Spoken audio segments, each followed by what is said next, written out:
Assalamualaikum warahmatullahi wabarakatuh. Waalaikumsalam warahmatullahi wabarakatuh. Saya Bu Kotin dari Nganjuk, Pak Ustadz. Oh iya, mari. Dari Nganjuk. Pertama mau menanyakan apakah sholat itu? Mengapa saya menanyakan apakah sholat itu? Ceritanya begini, Ustadz. Saya ngaji di MTA selama kurang lebih 3 bulan. Dan baru kali ini saya bisa mengikuti rombongan ke MTA Solo ini. Singkat ceritanya, saya itu ngaji di MTA dari salah satu keluarga saya itu kan kurang tidak setuju, dan salah satu dari keluarga saya itu kurang senang dengan MTA. Ya. Dan saya didebat panjang lebar, yang intinya itu saya gandoli saya supaya nggak usah meneruskan ngaji di MTA. Ya. Ya, tapi alhamdulillah saya tetap berpegang teguh, saya tetap melanjutkan ngaji saya. Sampai suatu saat saya itu disumbari dengan saudara saya begini. Wes saiki nek sampean gak kena tak gandoli, tekokno karo ustadmu apa to artine salat iku? Nek sampai iso jawab, aku sumbar tak langsung beguru melok ngaji nang MTA, katanya begitu.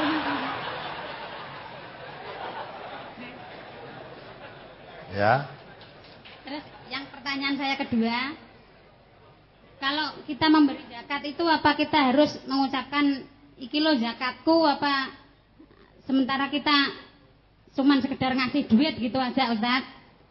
Terus yang ketiga, anak saya kan sekolah di TPQ kelas 5 Ibtidaiyah. Itu dalam pelajarannya itu ada buku Gerbang Pesantren Problematika Ahlussunnah wal Jamaah. Di dalam bukunya itu saya juga membaca bid'ah itu ada 2 macam, bid'ah dolalah dan bid'ah hasanah. Dan bid'ah hasanah itu terdiri dari bid'ah hasanah wajib, sunnah, mubah, dan haram. Itu saya mohon penjelasan dari Ustadz.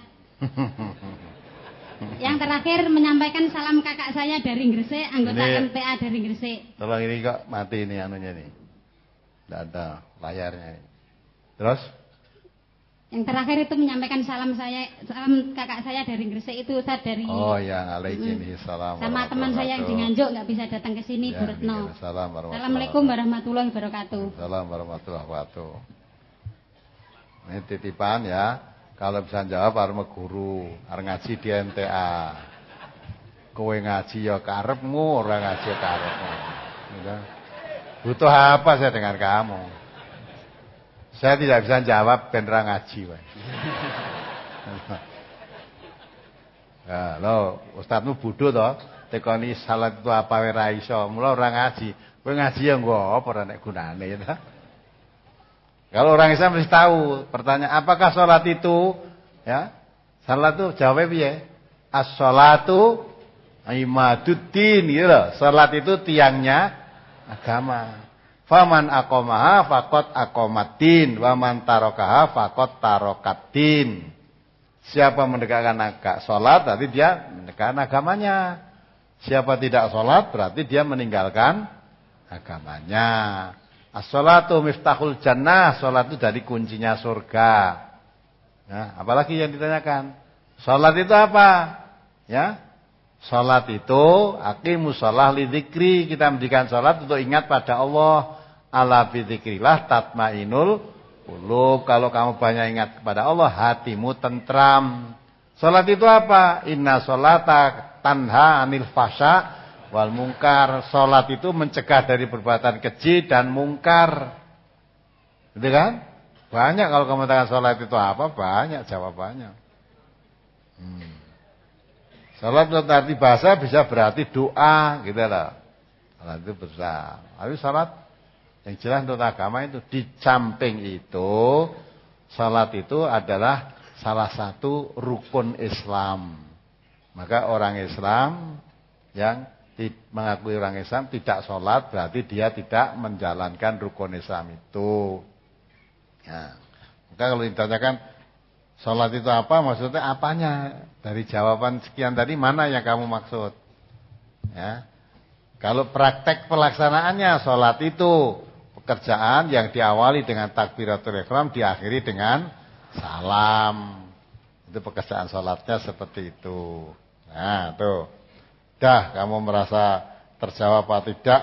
Nah, kamu mengaji di MTA apa tidak? MTA ya tidak butuhkan kamu. Tidak butuh. Ya. Apalagi orang yang tidak suka. Buat apa orang tidak suka dibutuhkan? Jadi MTA itu tidak membutuhkan manusia. Tapi manusia harus butuh Quran dan Sunnah. Yang diajar itu Quran dan Sunnah. Jangan Quran dan Sunnah membutuhkan kita. Tapi kita yang butuh Quran dan Sunnah. Nah gitulah. Kalau kita tidak butuh ya jangan ngaji. Buat apa? Memberi zakat apa harus dikatakan ini zakatku. Nah itulah. Maka zakat itu kalau kamu berikan langsung kepada yang mustahak, merasa ngomong ki zakatku. Ya, katakan saja kamu kudune ora zakatku. Nah, ini kalau wujudnya uang, ini uangmu gitu loh. Loh, uangmu gimana? Allah menitipkan uang untuk kamu lewat saya, ada berikan. Gitu kan? Jadi zakat itu hakikatnya bukan milik kita. Maka kalau kita memberikan zakat kepada seseorang jangan merasa berjasa. Itu memang haknya dia.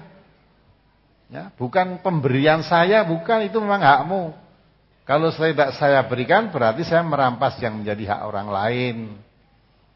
Gitu kan? Bid'ah hasanah biar dolalah. Jangan tanya saya, bertentangan nih. Kalau saya mengatakan kullu bid'atin dolalah wa kullu dolalatin finnar, itu kata Nabi seperti itu. Semua yang bid'ah itu sesat, semua sesat neraka. Enggak ada bid'ah hasanah, itu enggak ada. Menurut Nabi begitu. Dan perkara menurut orang ada yang mengatakan ada dolalah, ada bid'ah hasanah, bid'ah hasanah ada yang wajib, ada yang tidak wajib lah. Dan itu uraiannya bagaimana saya enggak tahu, mulai tanyaan kepada yang nerangkan itu. Hanya buku itu gitu kan. Kalau tadi sudah kita katakan ya, kullu bid'atin dolalah wa kullu dolalatin finnar. Semua yang bid'ah itu sesat, semua sesat neraka. Ya, ada bid'ah hasanah. Saya belum pernah menemukan bid'ah hasanah itu.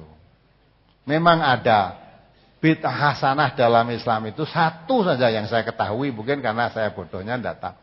Yaitu bid'ah ketika Umar bin Khattab ya, mengatur ketika melihat di dalam satu masjid sholat tarawih itu bulan Ramadan, banyak orang tapi sholat sendiri-sendiri. Nah Umar datang melihat sekian banyak kok sholat sendiri-sendiri. Tak aturnya aja, salah satu jadi imam, yang lain makmum. Kalau ini dikatakan bid'ah lah, ini bid'ah hasanah. Maksudnya karena Nabi pernah menjalankan sholat tarawih itu berjamaah. Kenapa sekian banyak orang kok sholat sendiri-sendiri? Nah, tetapi Nabi tidak pernah mengatur, mari kita sholat jamaah. Tarawih enggak pernah. Nabi sholat terus diikuti makmumnya di belakang. Ya, hari berikutnya yang mengikut makin banyak, hari berikutnya makin banyak. Setelah makin banyak Nabi malah enggak datang. Khawatir kalau sholatnya dianggap wajib, Nabi enggak datang. Nah, berarti sholat tarawih berjamaah itu pernah dilakukan oleh Nabi.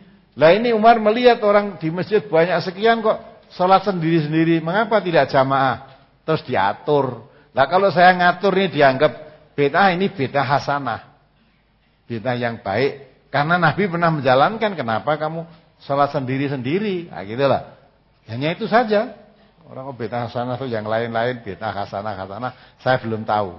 Dari bid'ah hasanah ya hanya satu itu saja yang saya ketahui. Itu menurut penjelasan, pengertian saya. Gitu. Ya, saya rasa itu aja, pertanyaan Ibu sudah terjawab semua. Ya, saya rasa cukup. Mari kita akhiri. Alhamdulillahirrahmanirrahim. Subhanakallahumma wa bihamdika asyhadu an la ilaha illa anta astaghfiruka wa atubu ilaik. Assalamualaikum warahmatullahi wabarakatuh. Waalaikumsalam.